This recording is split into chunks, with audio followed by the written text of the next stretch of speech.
Looks like a pretty dire outlook for Cathay based on their statement today.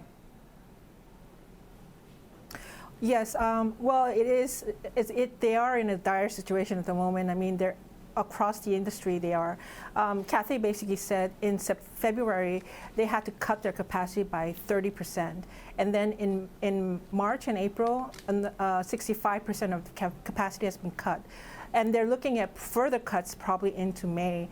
And that's really bad news because, we get into these travel season and pretty much things might have been better off for Cathay this year with protests a bit subsiding toward the end of the year.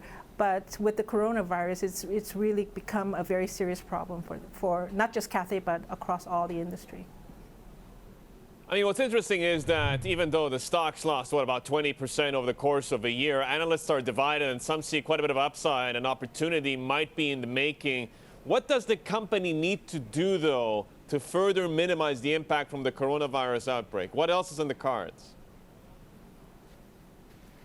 Well, I mean, there aren't a lot on the cards at the moment, and that's one of the reasons why a lot of the airlines have gone to the government to seek help in terms of financing, in terms of deferral of payment of airport fees, given that they're not flying as much. So they have been reaching out to the government and others to sort of seek help. Other stuff that probably Cathay can think of is probably delaying delivery of aircraft that have been scheduled to be delivered at least in the first half of this year until the situation stabilizes. So that's one option that they could be looking at. They could be looking at other things as well, but at the moment, the options are not that many.